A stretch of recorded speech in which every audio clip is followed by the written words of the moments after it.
Hello, and welcome to this episode of the Keeping Her Keys podcast. Today, I am so happy to be joined by some very special guests.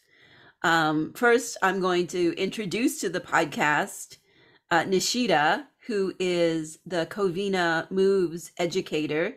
She teaches our movement classes, which are dance classes that incorporate spiritual and magical aspects set to a song that is related to the current study focus. So it's a really complex, layered sort of movement class that she puts together every month in Covina. And you'll also see her with me at Camp Hekate in Michigan this summer. So I hope you all can join us in Michigan on the July long weekend. Uh, so I feel like, although it's Neesheta's first time on the pod, Neesheta and I are like the co-hosts welcoming our guests into the podcast, into the Keeping Her Keys world. So we are joined by these amazing witches from the Witches Working Out podcast, Neesheta and Lauren. And how this all came to be is that a few months ago, they sent me an email asking if it was okay to use one of my meditations in their work. And I said, sure. But I had that moment where there was like that little ping, and you know what I mean? Like you feel like, there's something here. And so I asked Neesheta if she might be interested in doing a podcast with the two of them. We listened to, I think you had your first episode, and then we were like, yeah, these two are really interesting. And we are 100% aligned with their mission of helping witches to become more embodied, become physically stronger, and to feel more at home in their corporeal selves. As witches, of course, we often tend to naturally gravitate towards the liminal, the etheric, what is not physical. And yet we are in physical bodies connected to our physical selves. So that's why I wanted to have them on to just explore all of this in a really great conversation. So thank you so much for joining me and Neesheta. Thank you so much for having us. That was good. Syncing up, like synchronized swimming or something. Right? Thank you as well. Okay, so we've been meeting for a little bit, as we always do with the podcast. I like us to kind of come together and have a chat so we can see where the conversation flows. And one of the really interesting things that the two of you said in our meeting was just about the whole idea of like being in your body. And, I think when this is a huge topic, I know for a lot of my listeners and my students, like the experience of being in your body because of trauma, because of chronic illness, that can be really difficult just to like be in our bodies. So it's like we're not even ready to like put on our shoes or put in our AirPods or do whatever because we dissociate from our bodies. Mm-hmm. And I think that's kind of like, for me, that's like the big thing I'd like us just to spend some time talking about is like, how do the two of you like get yourself back in your body?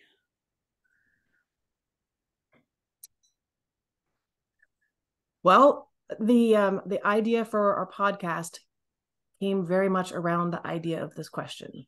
Mm-hmm. How do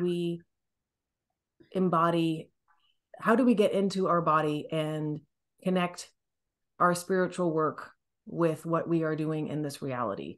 And there are so many different programs and resources. And I know personally, as an athlete in my younger years, and then going through some illness and chronic pain, and now currently perimenopause, which is like pretty much kicking my ass.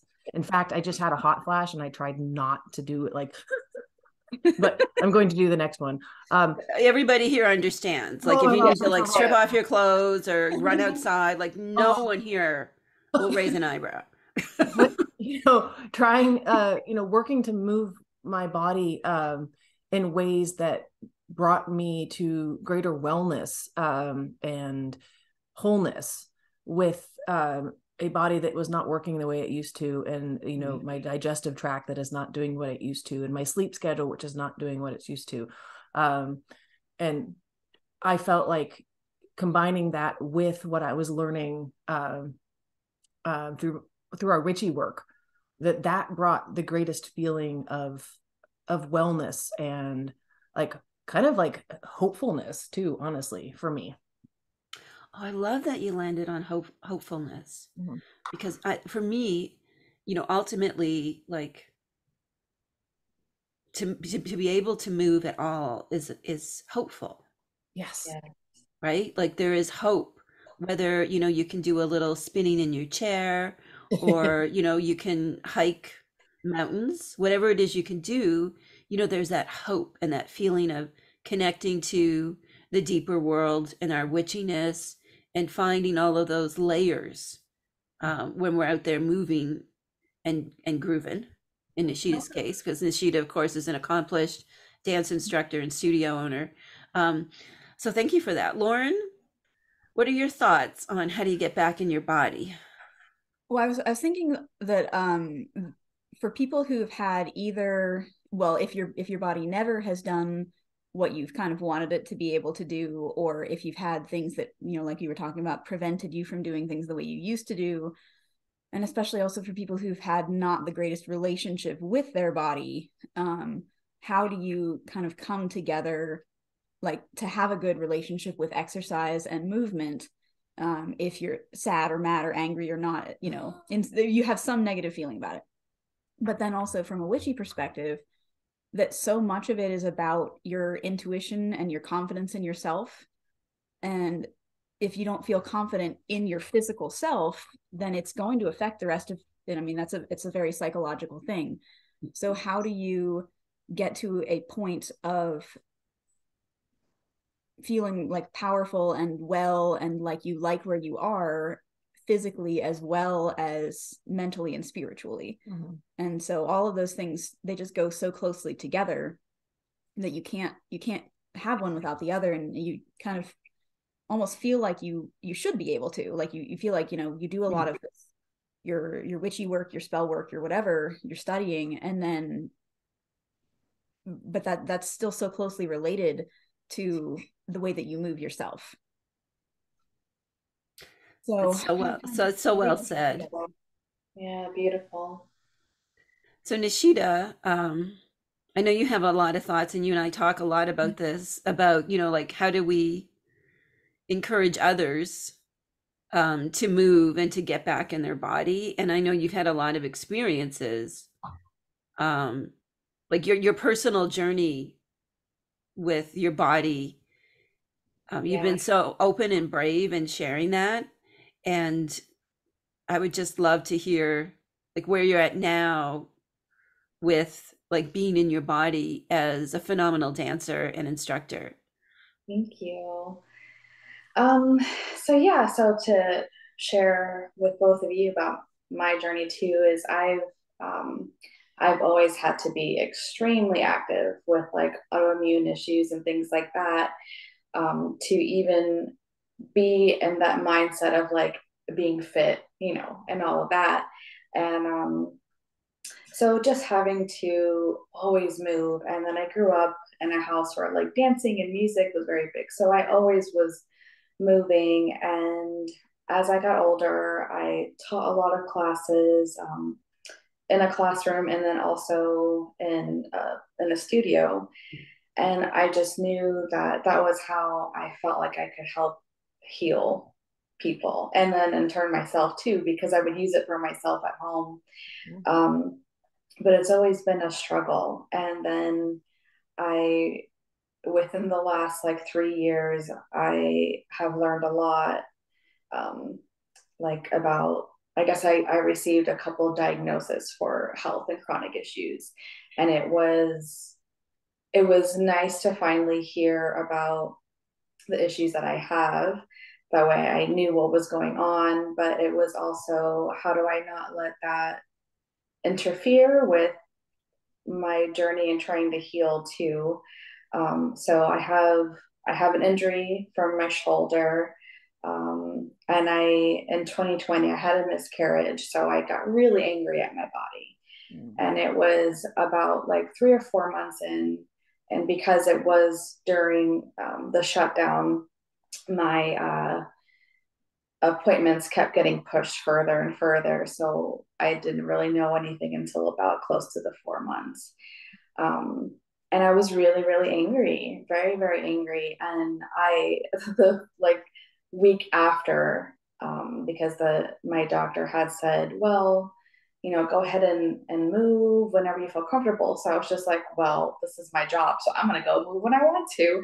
And then I pulled my psoas, and it was just like all kinds of stuff. So, and then I got remarried. I had already had a divorce like the year before, and so it was just like all these things just kind of adding up. So it was like the grief and the loss of that, and then just all of like you mentioned, the perimenopause, and I have osteoarthritis. I pulled stuff on my shoulder, and I have PCOS and adenomyosis and all these different things. And it was just so much, which eventually led me, amongst financial things with COVID and just the stress.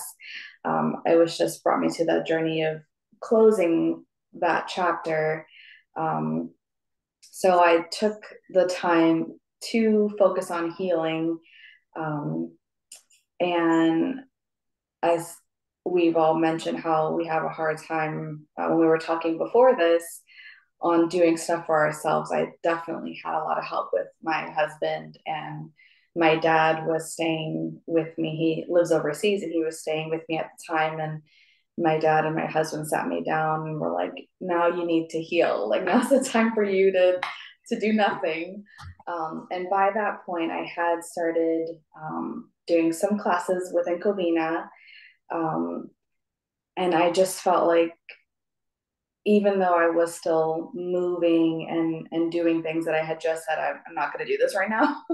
it it was such a difference in bringing it to like the really big healing aspect, and that has really helped me in my journey to realize it's okay, like, to feel exhausted and to feel sad and to have all these things. And I lost my dog, which I know it's a dog, but I had it for 11 years, and she was like my baby. Now I have two stepchildren. Um, so it was just like, when I can give myself the permission to still be okay to move and do things for myself and heal. So I'm kind of at that moment where I've, um, very much into, I just want to enjoy movement. I just want to feel good. I love, really sensual type of movement, and not so much as in like, oh, sexy like type of movement, but just the feeling of smelling things and having like my sacred smoke, and then just enjoying what I feel really in the senses aspect. And doing that within Covina has been very helpful for me. So, Cindy, I thank you so much for that.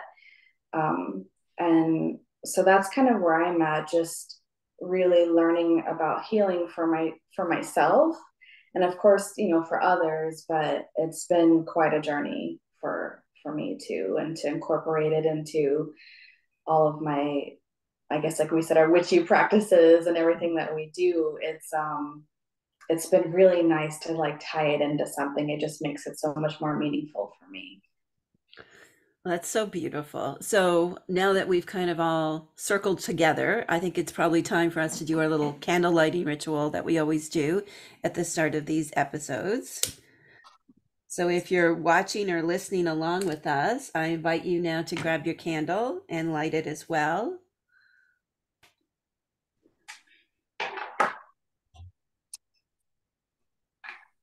And this is a simple movement. And you can expand this to be more of an embodied practice. Neesheta and I have been teaching different ways of doing this, but the simple movement is in your left hand. just moving that arm in that counterclockwise direction, creating that circle.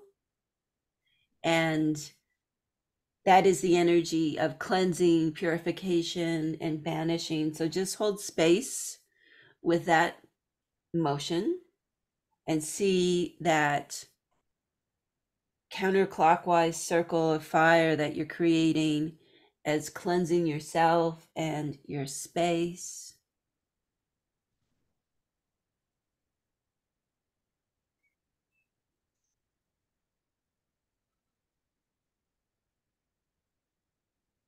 And now you can switch your candle. And if you don't have a candle, just do your work with your hands.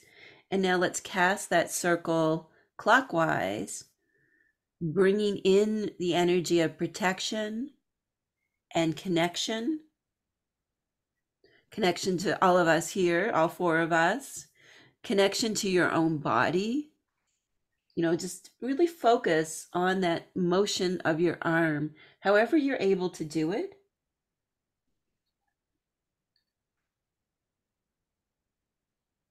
And think about those muscles, the ligaments, the blood, the bones.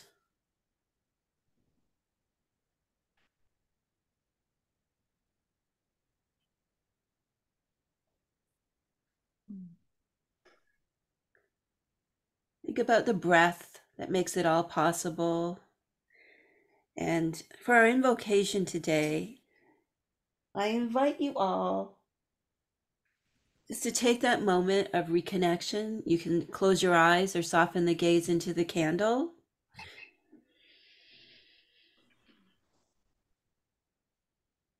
And let's just breathe.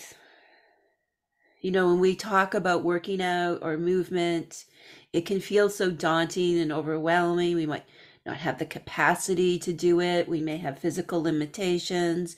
We may get caught up in like shadowy things like perfectionism and all of that business. But if we just focus on the breath and the simple movements, like think about what we just did. We cast that banishing cleansing circle, and then we cast that nourishing protecting circle. And just breathe here and just let your body be known to yourself for a moment.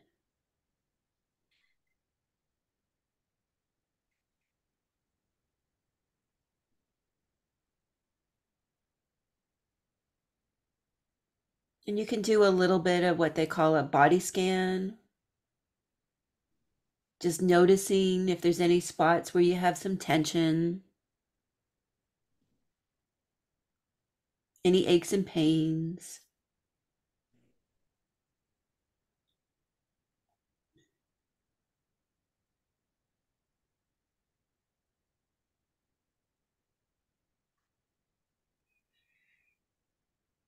And noticing the pieces of your physical self that are in that place of equanimity, that have no aches or pains, that aren't placing any demands on you at the moment.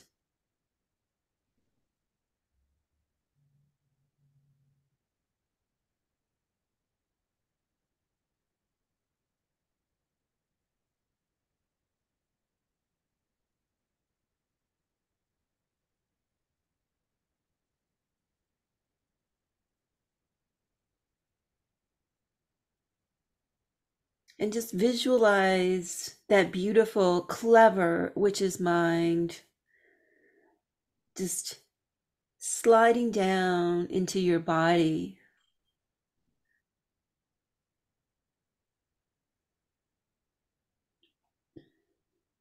Not projecting outwards into the world, but turning the gaze down to this beautiful, incredible, miraculous, whatever state it's in,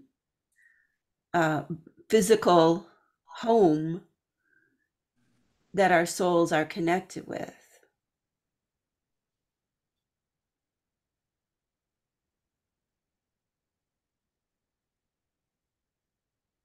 Wiggle your toes, wiggle your fingers, whatever you're capable of doing. Wiggle your butt a little bit. Move your shoulders. Whatever it is you're capable of doing, just some gentle movements here. Just to really bring that alignment with that amazing mind of ours, with our physical self. And this is a really simple practice that you can do anytime. And,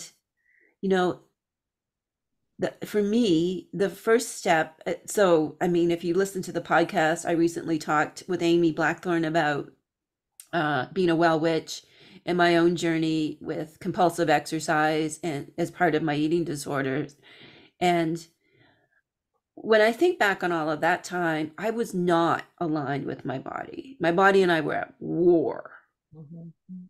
I wanted my body to look a certain way, so I could be powerful as a woman, because I think the conversation when we talk about working out and movement, for women in particular, but also sadly for the other genders as well, is the compulsion to work out in order to inhabit a socially acceptable body. And that was my prime motivation. I did like running, but my prime motivation was always to be like a certain size and to look a certain way. In particular, as a professional, that and coming from a family of people who are naturally not slender, and having my whole life to be like a combatant against my whole genetic makeup. It seems so badonkadonk to me now. I don't know, like that's the word I use to describe it, because it's like I never had I don't battle the fact that I'm 5'2". But I battled my genetic makeup, which is quite curvaceous, and yet healthy as well. I'm very healthy. I'm healthier now, being the size I am, than I was when I was working out excessively and doing all the things I used to do. So for me, it's just been getting to know my own body. And for me, as someone who has a lot of chronic pain, that noticing the parts of my body that aren't in pain has been a really powerful practice for me, because we naturally, when the pain signal goes, all of our energy goes pain, pain, pain, pain. We need to deal with it. But with chronic pain, it's not like we got bit by a bug. It's probably not going anywhere. We can make it better, but it's probably going to still be with us. So noticing the good is always a practice I think is really important when we go into working out or moving, whatever we're calling it. I like to call it just moving, because working out, I love that you call the podcast that. So I'm curious, why did you decide to call it Witches Working Out? Yeah, I want to know too. So we our episodes are split into kind of a discussion segment and then a workout. And so we talked about our witchy work and our physical movement. And so it's our inner work and our working out. Yeah. So witches work in, and then witches work out. Yes. We're just working. Yeah. We're working in and out. Yeah. I love that so much. And then the idea also that so the first part you could listen to while you're driving or doing whatever it is that you're doing. Mm-hmm. And then it'd be something simple to either learn if you're just starting, or to practice, because I love, it's really nice to learn all the different ways people do things. And then your workout is movement while you practice what we shared in the first part. So it's all these little steps forwards, and makes it, I feel very easy to show up, and to learn something, to be encouraged to move your body in, ways that are achievable, and also, entertained by our dark humor. Right? A motivation, or not a motivation, a meditation type of a thing. You think about a lot of times when you especially read about meditation, it's sit in a, comfortable position, and you're going to surround yourself with your candles, and For me, that's always been rather difficult. I've really more resonated with walking meditations. And so that was kind of the thing. Like, you can absolutely, any repetitive movement can get you into that kind of zoned out space where you can meditate. And so, especially if you have trouble sitting, or you sit all the time and you don't want to be sitting, you can do a movement of your choice, whatever works for you physically, while you're doing the workout portion of it. Yeah, and this like breakthrough happened while I was listening to your shielding episode. Oh, that's really interesting. So that is, I think I called it the Presidium shielding, and I think the technique is in entering Hecate's cave as well. And that kind of grew out of something that I've been teaching for quite a few years, which I call like Hecatean shielding. So it's just like, but there is that element of moving in it. Yes. There's small movements. It's not a workout, but that idea of like adding rhythmic movement to meditation. And I love how you were saying, Lauren, about like not wanting to sit still during meditation, and that walking meditation, anything that kind of gets you in that flow state. And I think for me, when I used to be such a like exercise junkie or addict, that like the flow state was where I needed to get to that state, so I really crave that intense workout feeling, to get to that flow state where I couldn't think of anything else because I was in flow. So, I mean, and that's all that meditation is. If we're doing it from a healthy perspective, to get into flow so we can connect to Hecate or our allies or our own unconscious, whatever it is we're trying to do to get into that flow state. Certainly meditation or exercise, repetitive exercise. I do this funny thing. Neesheta knows I do this. So I had a really rough year physically last year with the spider bite and with the COVID and other things. And so trying to get back to any kind of like disciplined practice. I mean, there was a good 3 months that I couldn't do anything. And so I eased myself back into doing like my squats and leg lifts, like just every day, just doing that, because I have lipedema in my legs, so my legs can get very inflamed if I don't move them to whatever I can. So I've incorporated, I call like it's like my nighttime ritual, private ritual, involving Hecate and my spirit guides and so on. Like I do my squats and my leg lifts and my leg kicks as part of that now. So I stand in front of my private altar, and because, like now I don't need to hold on to things, but at first, because I was so weak from having been so ill, I had to like hold on the front of the altar and do my squats. And I would do like chanting maybe epithets of Hecate, and so on. There's an exercise in the Keeping Her Keys book about like chanting epithets to Hecate while you're focusing on your breath. So this is just taking it like to a whole other level. Yeah. So now I call it Squats for Hecate. Yeah, that's really like we give these options in our workout section, and one of them is to do sets of 13, and just squats and push-ups. And I mean, literally, I'm holding onto my altar when I'm doing a lot of these things, like building up, rehabbing my knee. So yes. Yes, here's to like Squats for Hecate. Yes.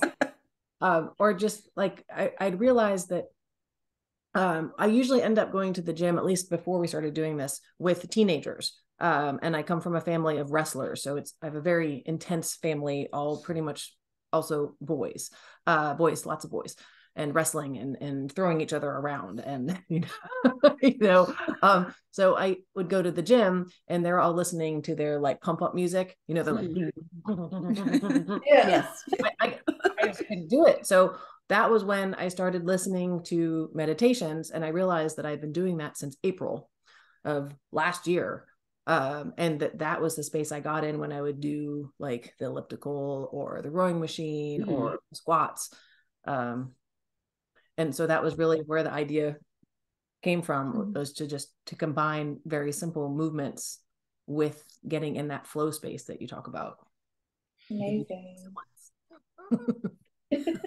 Multitasking witches. I love multitasking. Right. So, you know, like for me, like I said, for me, this is a super personal topic. So if I'm like having like a pause attack where I'm just kind of thinking like, yeah, that's right. You know, like the meditation music and the curtain music. You know, I listen to that so much. So you're right. Like I love that kind of music for working out. And going to the gym really fascinates me. So I moved to the country several years ago. And so I was always like a gym goer. I was a hot yoga studio gal. I was all these things when we lived in suburbia. So we moved to the country. And I tried for a while to drive like the hour to the yoga studio or the gym. And then I was like, fuck that. Right. Like you live in a completely beautiful place. Just go outside, Cindy. Yeah. You know, and do your squats at your altar and, you know, do your yoga on your own. But I'm curious, like, I'm trying to imagine, like, if you're at the gym and you've got your, you know, whether it's like meditation music or if you're like me and you really like anything Sanskrit chanting just floats my boat. Or if you're listening to like a Wendy Rule or, you know, some kind of more witchy artist, and you're in the gym doing that. I'm just curious about like how do you navigate being in that kind of public space that might not be super friendly to all of your witchy awesomeness with your practice? Like, you know, how do you marry those two things? Well, we might have a different answer on that one. We do have a different answer on that one because I was just thinking about how you have done a couple of recordings in the gym, and she was saying, you know, I'm sitting here on, I think it was an elliptical, and just doing the elliptical and recording herself talking through the meditation, and the person next to her was just very much like, she was like listening, like very interested in it. So that was good. I don't say anything, like I just like, I probably have the most like resting witch face ever at the gym because I don't speak, I don't want to, I have no interaction with people, and I just kind of like I zone into it. I'm a very recent gym goer. I grew up in the country, and there was nothing in particular for at least 30 miles in every direction. And I kind of had this weird, probably because of my bad relationship with exercising and physical fitness, you know, that I couldn't go to the gym because I would get too involved with XYZ thing, and I couldn't do that because then I would start doing unhealthy things again. Mm-hmm. But as part of, we did a photo shoot with a local like kind of set of artists working together, and Black Sheep Productions. They're really great, and they're all about empowering women, and they're all, you know, like mothers and small scale artists, and it's really great. And they did a photo shoot that was Viking themed, and we got to dress up as Vikings. We were really, and it was awesome. I am very much a wear a cool outfit for, you know, some like to banish the darkness, or wear a cool outfit. Yesterday it was really windy here, and I wore a really flowy skirt so that I could walk around and my skirt would, you know, like do its like witchy thing in the wind. I was like, yes, this is a happy flowy skirt day because it's windy. So I was really excited about it, and we went, oh man, we need to like get in shape and do like better in shape, whatever, you know, we're going to be in a photo shoot, this is cool, we got to wear these cool outfits. And so that was what made me go to the gym, was being a Viking in this photo shoot. That's where our logo picture comes from, where with the archery, right? And then I'm like this. It was because anyway, it was from that photo shoot. Yeah. So coming back to the gym, I'm also a recent gym goer. I used to go to the gym a lot when I was younger, but that was because I could walk into the gym and be, you know, I felt very powerful. I was in really good shape.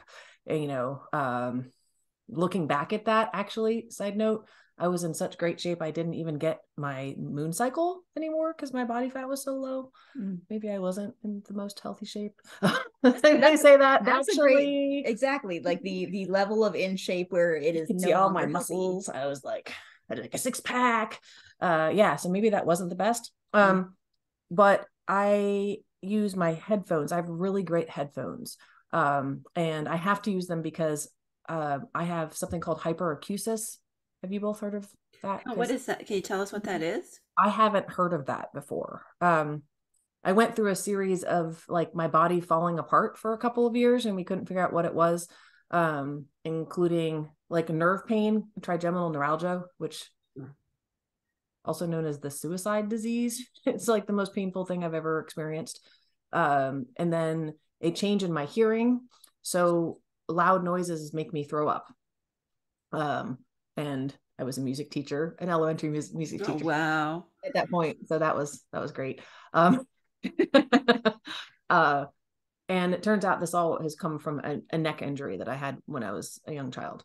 And the issues with my my atlas and impacting like the swelling and inflammation impacting my nerves, so to my ears and also to my face. So I have to wear earplugs or headphones when I'm out.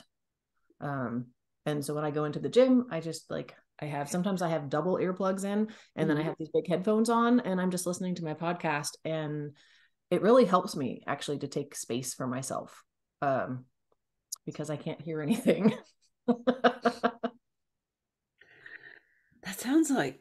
This just sounds like that was so much, but are you relatively like healthy now as long as you're doing the things you need to do?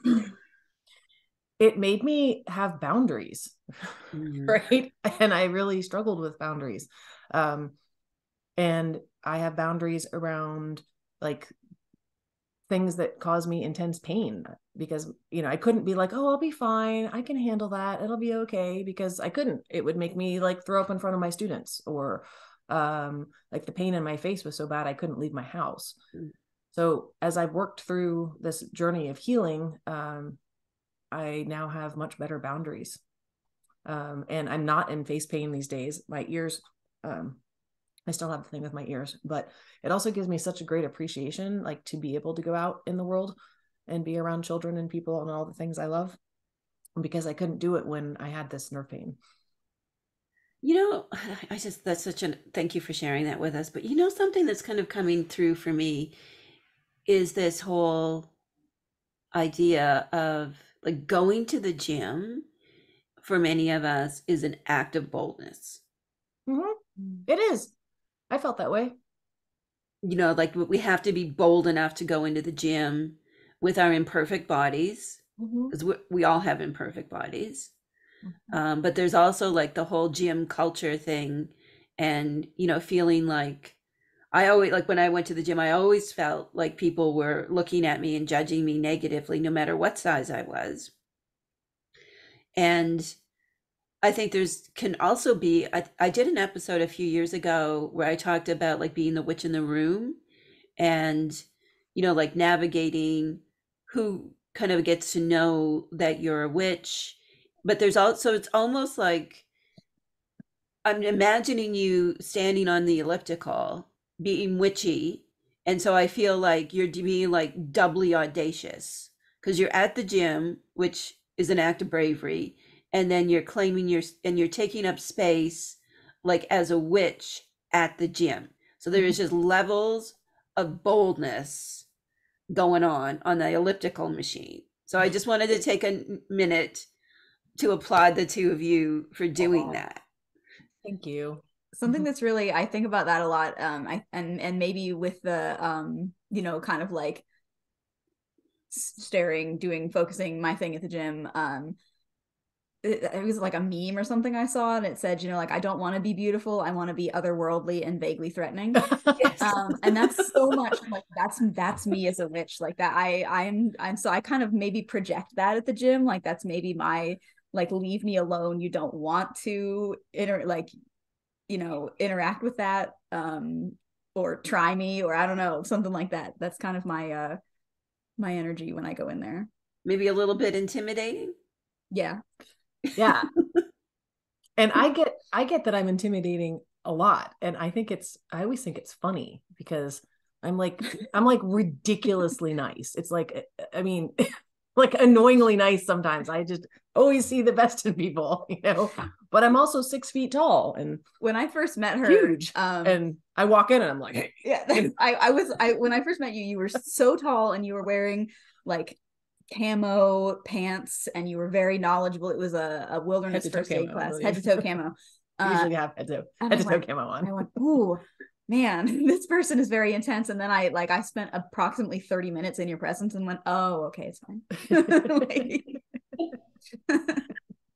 So I think that sometimes I fall back on the privilege when I'm in the gym of being, having a presence that is, I guess, I don't know if intimidating is really the word, but I don't usually get worried in the gym as much. And a lot of times people give me space. And I think a lot of it is just the way I walk in the room. Whereas I think I have to project that. I'm 5'3", right. so I completely, I get you. And I specifically, kind of as a person, I get like, you're intimidating, and I'm like, I'm not intimidating, I'm just standing here. But for some reason, that's just kind of been a thing anyway, and so I think that is kind of like how I make people give me space. Yeah, like even though I'm a very big physical person, you should worry a lot more. Anybody in the world should worry a lot more about pissing off Lauren than me, because and Lauren will be like, you're about to not be. But I think like we're landing on this really important topic that's related to physical movement and exercise, which is giving ourselves permission to take up space. Yes. And that, just kind of sticking with this gym scenario, which is kind of, like a high risk situation for many people, just because they're being seen. They might be wearing clothes that are more form fitting, so it's like this whole level of, you have to be seen in the gym in a different way than perhaps you can be seen in your regular life. And like the permission to take up space is so connected to how we express ourselves through movement and exercise. Like we have to, I just say have to is not the right word, but for those who are watching or listening and you feel like exercise is just a bridge too far, you can't walk to the exercise bridge. It's like, I would say maybe the question is, how can you learn to take up more space in your own life? So we do a lot of breath work and just filling the belly, letting yourself take up all the space you need. And because to go to the gym has that element, like you have to take up space, you have to get on the machine, and you might have to, like, there might be that guy, that guy. When I used to swim at the pool, there was always a guy in the slow lane that shouldn't have been in the slow lane, those guys. And I don't mean guy as in man, I mean just, that person who is harsh in your space buzz. And how challenging I think that is for a lot of us to just take up the space in the gym, take up the space on the dance floor. And Neesheta, like, you dance so beautifully, and I watch you dance. You just take up all the space. You're like on the pole, on the floor. You're doing this, you're doing that, and so do you have any thoughts on like how you give yourself permission to take up space? A lot of thoughts. Trying to organize.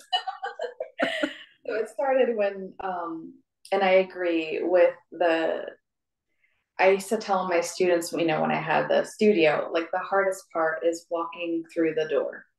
That is the part, working yourself up, and especially going to a studio where there's pole dancing, and now it's a lot more mainstream, thankfully. But when I started, it was like the beginning of pole dancing as far as fitness.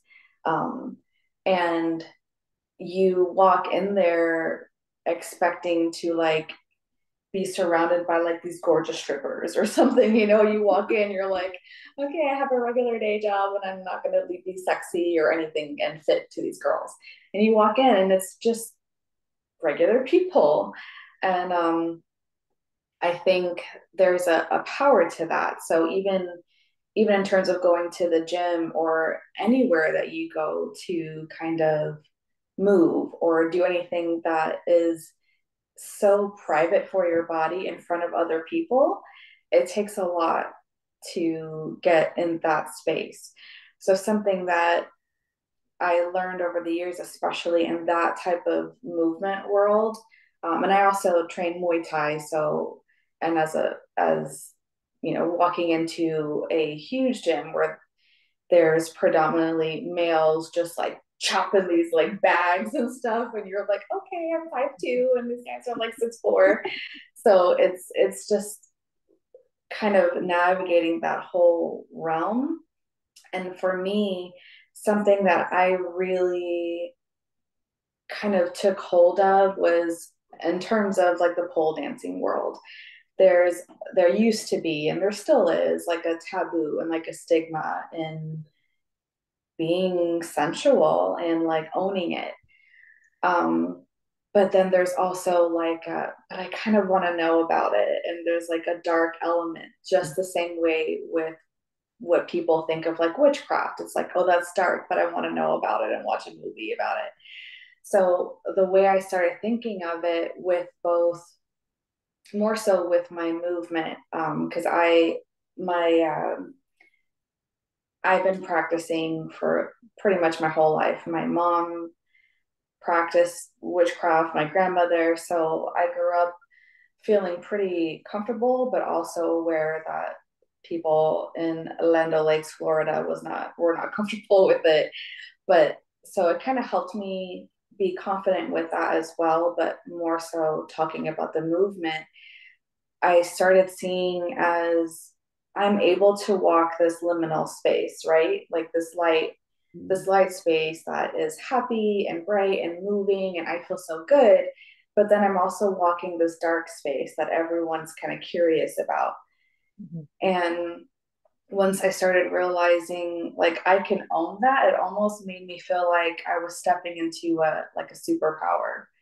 Mm. That it was not that I'm like, oh, I'm better and I could do light and dark things and I'm, you know, whatever, but it made me not like worry so much about what other people thought um, was going on in my life, because I felt so comfortable in having the light and the dark that I really enjoy and it serves me well. It's not hurting anyone else. Um, so yeah, I just kind of see what both of you are doing as there's this like, you know, gym culture, but then you're bringing into like this witchiness to it. It's almost the same kind of two different things, like that light and the dark.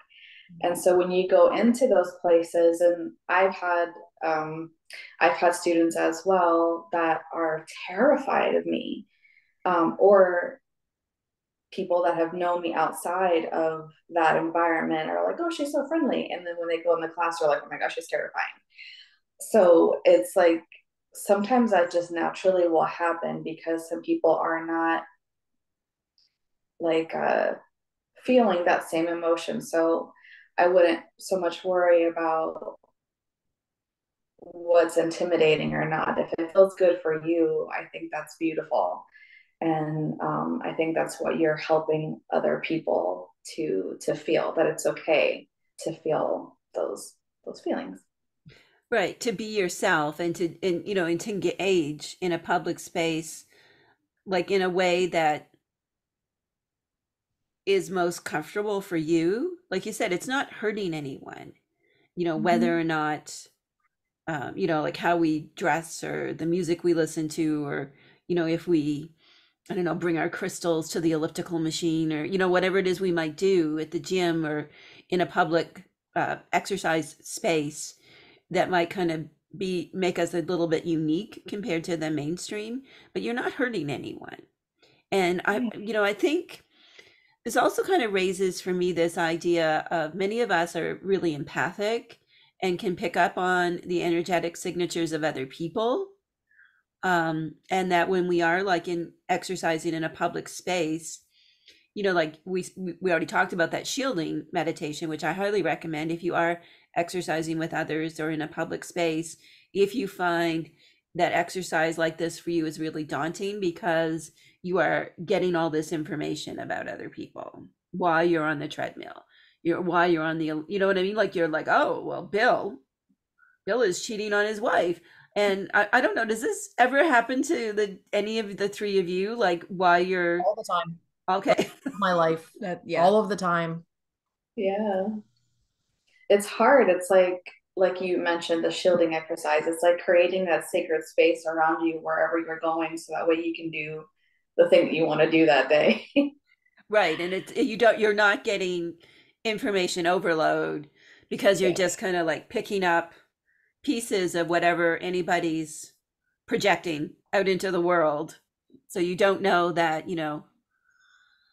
Susan hasn't paid her mortgage in 4 months or whatever it is. You know what I mean? Like all those pieces of information that I find like I used to pick up at the gym. The headphones were really helpful for me. Um, and then not talking to people, like not getting to know people at the gym was because to just not get into that empathic overload business where I'm taking in a lot of information. And that's why I really love living here and being able just to, go outside and do yoga or go for a walk or, because there isn't that element of a lot of extra energy buzz that impacts my like movement times, if that makes sense to everybody. There's a lot of other things that can impact like our ability to move or our energy. That's like, like having like that wellspring of energy so we can do a workout. There's a lot of things that can impact it. And I think one of the things that's really been kind of sitting with, I guess, all four of us in different ways is how, like, when we're dealing with grief and loss and how that impacts our ability to do movement. And, and sometimes the grief and the loss is associated with like physical illness or injuries, and like there's that added element. But then there's the whole kind of area that we often go into when we have lost something, a job, a career, a beloved, then when we've lost someone, and so physically we haven't had that kind of, like, I'm going to just backtrack the whole thing. In kind of mainstream thinking, physically we haven't had an injury. Mm-hmm. But I think what like the research from trauma and so on like shows us is that we experience like our emotions in the body. We experience grief in the body. Like it's not something that just goes on, I don't know, here in from our eyebrows up. Like it's in our body everywhere. And in our heart, in our root, right? It's in all these, it's in our body. And and I know like all of us have been kind of in this dance with grief for different reasons.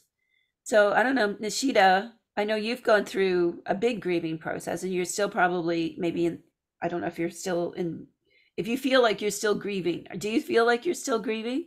Oh yeah, I definitely am. And even for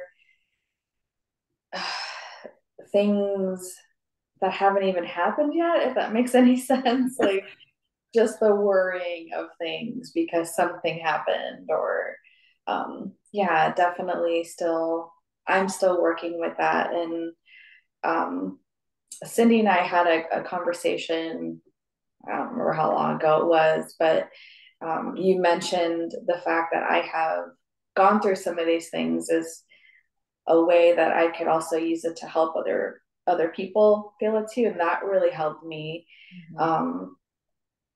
Because I really enjoy like helping others, but then it made me realize like, okay, I do have the ability to be helpful. So that must mean that I mean something good. Like, I have some kind of worth. So it made me feel like good too. Um, but there are those moments where I still feel so down, or I'll put on a song and get moving, and then like my playlist will kick on another song that will trigger a grieving like feeling, and then I'm like, oh no, I don't want to do anything anymore. So it definitely is still working through that process, but I've the breathing is like the thing for me, breathing and like opening up, because I like a lot thinking of like somatic or ecstatic kind of movement. A lot of times we like our chest and our neck and our shoulders and like right behind our ears, like everything's just like welling up every time you're in that like state of moving. You want to get to that flow, but everything is like, no, I can't do it. Like, because you just feel there's so many different feelings you'll have with grief. And so I really feel like coming back to my breathing, or even if I'm just doing something that like opens me up wide, like opening up my lungs is like where I really carry a lot, in my throat. And we can get into the whole like chakra alignment and everything Yes. too.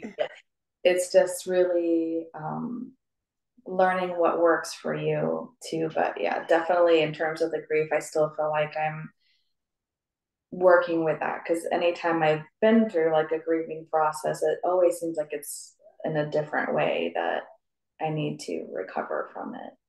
Yeah. They're so different. Yeah, they really are. But I think listening to yourself and what your body needs, because sometimes you just need to rest, or sometimes you do need to cry. I struggle. Cindy has seen me cry, but up until maybe like 2 years ago, I didn't cry for anything unless it was like for family or someone. But for myself, I was like, do not cry. It's just how I was. And now when it comes out, it's like, oh, that actually felt kind of nice to do that. Right, to have that release, to have that catharsis, and to see that like that is your physical body doing what it needs to do. Yeah. It's just like you said, it's that part of being, I guess, present with your physical self. But you're right, like about no, I don't cry, I don't cry, and it's like that's like a little battle that you fight against your physical body and your emotions. Yeah. Instead of just saying, well, if I cry, I cry. Like, what is the deal? Yeah. Why is this a problem? It's just because it's a natural function of the body. Yeah. I've run into also, when I've lost a loved one, I ran into, I didn't, I thought listening to music or dancing, like dancing for myself, it was too soon. Like I was wrong. Like I Mhm. couldn't do this thing because it did bring me, not that it was like my happiness, but it was like it was my flow state, my way of just enjoying movement. And I wasn't so sad, and I wasn't sure when is it okay to move again, because I was going through that process of the grieving, and I wouldn't allow myself that. And that was really hard to go through as well. That's really interesting. Like when is like in early days of grieving, like when is it okay to allow yourself to have some joy again? In this space of like, if like for you, dancing brought you joy, or going for a walk or whatever it is that might bring you joy, in terms of like our physical existence. And that's a really interesting point that, you give yourself permission to do that. I hadn't really thought, I'm just like, that's a really good point, Nishita. Yeah. But of course, I'm thinking back to, actual grief periods in my life. And it's like, you're right. Like, it's like there is some kind of, not only do you not feel like it, but there's also like, is this dishonoring the person who passed away? It's really interesting. Yeah. It's almost like an identity, I think, too. Like if you're a grieving person, you shouldn't be a laughing person, or you know a singing person, or whatever you're doing, Right. because you're sad. I mean, you are sad, of course. I'm not doing it, the air quotes probably weren't good, but yeah, it almost is kind of like a, is it okay to stop with this persona long enough to do something else, and like, am I diminishing the grief by doing it? That's so true. And am I big enough to be both grieving and joyful? Yeah, because we've been, Lauren and I have both lost a parent in the last year, and I feel like this grief has been a different grief than my previous losses, um, in that we've been intentionally, well, first of all, showing up for each other, like at the beginning of our podcast where it says like, for ourselves, for each other, and for you, like, because we won't let each other down. But we'll absolutely let ourselves down. Yeah. Right. Or we did in the past, because not anymore. Yes. We're doing better now. But we're inspired to show up for ourselves, because we will do it for each other. And then once we realize that we're helping other people through our podcast, then that like energizes us. But we have been able to laugh. In fact, it's been very, I think, healing for us in this time with this parent loss. We've been able to laugh this time. I think I just had a breakthrough on this podcast, Neesheta, with something that you just said. So, and I'm totally gonna cry. So just telling everybody. But I lost my dad in 2003, and I never really grieved him or cried about him. I think it's because Elijah, my son was born, and I was very tired, and there was a lot to do. But my dad had a beautiful voice, and we would sing together all the time. And when I went to the hospital, I sang him his favorite song is Edelweiss. And he had a stroke, and he couldn't talk to me anymore. And I had been in bands and being a professional musician for most of my life, and I stopped singing. I stopped playing music, and that's been a long time now. And what you said about giving ourselves like permission to do the thing that we love, I never thought about it like that. It seemed like I'd never grieved officially for my dad, like the way I have been for my mom. But I feel like maybe I just offered up my music to him, in some way, and didn't give myself permission to have it back. And the way you just said that really opened up this understanding that I'm ready to have my music back. I'm ready to sing again. That's phenomenal. Thank you. Thank you for sharing that.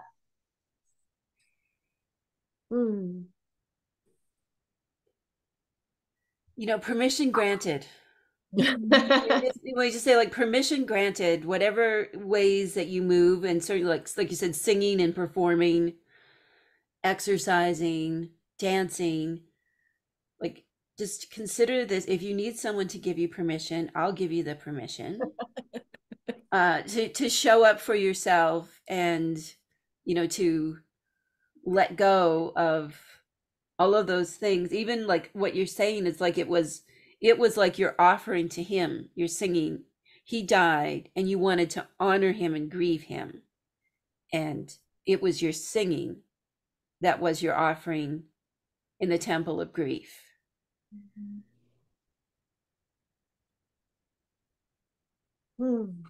It made me think about how I've been singing quietly, one of your rituals. I've been starting to put it to music in my head. Oh, what can I ask? Which one? I banish all that blocks and binds. Yes. Yeah. So I've been doing that in the morning, and I've been starting to sing it. And in the podcast, I've been writing the music in the background behind the meditation, and it makes me very excited. Like, oh, it's beautiful. Well, I hope you'll share it with me when you said, I banish all that blocks and binds. I am protected from all harm. I have all that I need to be healthy and whole. And I didn't say perfect. It says healthy and whole. And I think that's when we're talking about movement and giving ourselves permission to be embodied It's like breaking up with perfectionism, and breaking up with what we think Yeah. society thinks we should be or how we should move, and not like hitching our wagons to, like something that is completely beyond our capability. And I love how y'all are doing those, like, they're workouts, they're gentle workouts that most people can do, at least in some way, and that is certainly what Neesheta is doing with her movement classes as well, that, you know, we can all move. And we were watching a video the other day. I don't know if you were watching this video too, Neesheta, or was it you that shared it? How did I see this video? It was a video of like people, older people, like elders, like really elders, like in their 80s and 90s, you could tell. And it was just showing like older people you're never too old to move. Did you see that, Nishida, or was that something?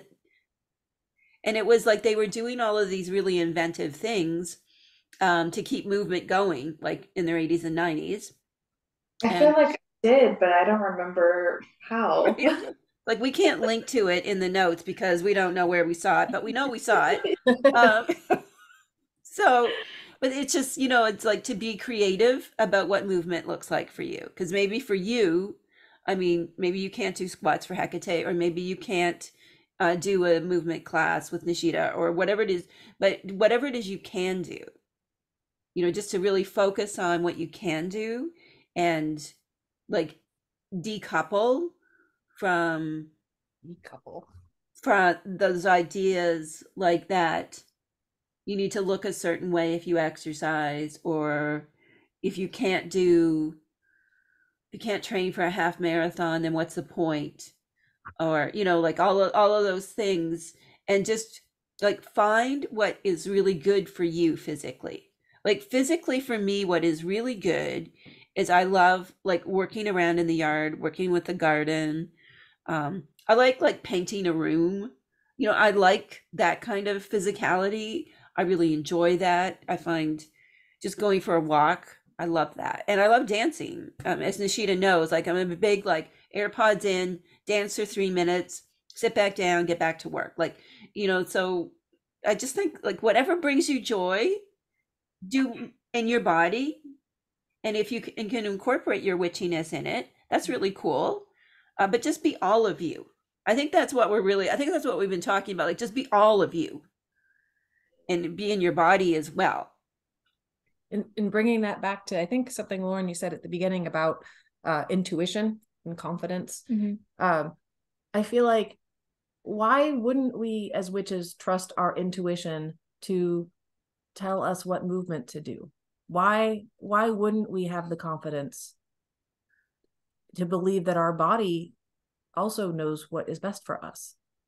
We like follow all these, or we have followed all these different ideas and plans and workouts, and not to diminish those, but I feel like as part of our wholeness, let's have confidence that our intuition that we use as a witch is also going to show us what our body needs, the movement that brings us joy, and that that will bring us greater health. And that's to kind of build on that. Also, one of the things we talk about is doing something that you like to do, like whatever that, so something, because a lot of people say, well, I don't like cardio, I don't like lifting weights, I don't like those things that you're not gonna to start out with. I'm sure that eventually you will build the discipline to have a more strict routine if you want one, if you want to do that. But if you don't, then just pick something that you like doing. Like you said, you like working dancing in the garden, like you like dancing, you like going for a walk.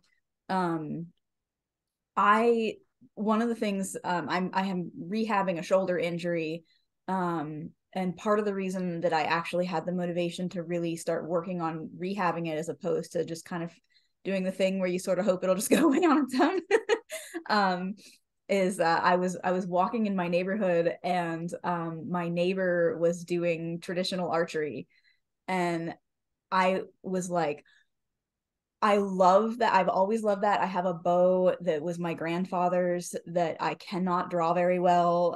It's ancient. It says nothing on it, so I'm afraid I'm going to break it anyway. Like, and that was the bow that I had, but I've always wanted to do it. And so I just kind of walked up to him and I was like, I want to do that too.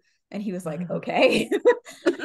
And so I got a bow, and I was terrible at archery at first. Because compound, I don't know if any of you use a compound bow versus a traditional bow. A compound bow, you kind of like set it, and generally speaking, as long as it's an appropriate weight, you can draw it and shoot it pretty accurately without a problem. A traditional bow is none of those things. Like you have to move in a consistent way, specifically to get it to do anything related to what you want it to do. And so it's, to me, that is like a very specific mindfulness practice.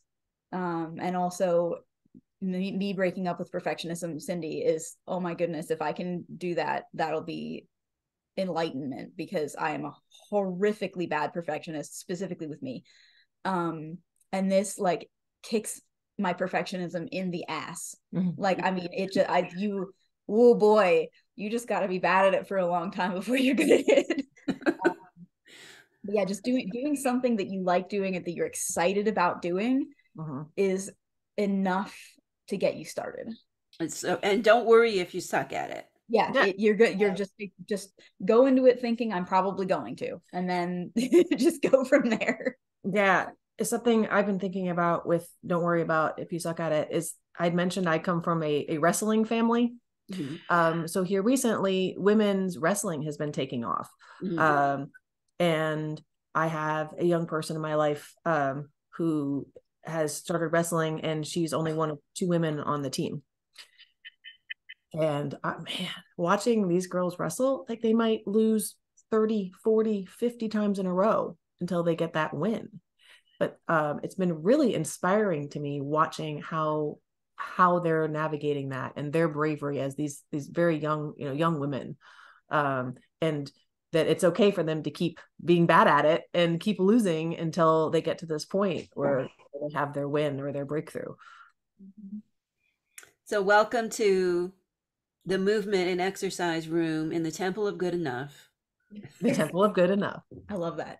Where some days we do our routines and things and go for our walks and put on our shoes and step on the mat and sit on the cushion and do all those things. And some days we don't. And it's the Temple of Good Enough. So it's okay when we don't. And it's great when we do. And we focus on what we love to do and enjoy doing, even if we suck and we're super awkward at it. Yep. It's good. We are good and we are enough. So thank you so much. This has been a fantastic conversation. Can you just let everybody know where they can find your podcast and everything else that you're up to? Sure. Yes. So you can do it on Spotify and iTunes. If you go to our website, which is working out with no G, I think all of the different places that you can listen to it are on there. It's fantastic. As always, you can find out more about all the things that I'm up to at keepingherkeys.com. Neesheta, I know you have your own Instagram page as well. So do you want to give us that shout out too? Yeah, it's Neesheta's Magic, and magic with a K at the end. So thanks again. I know I've got lots to think of. I'm like, when we end this, I want to make some notes because there's been so many excellent points. So thanks again, everybody. And hail Hekate, and maybe do your squats for Hekate.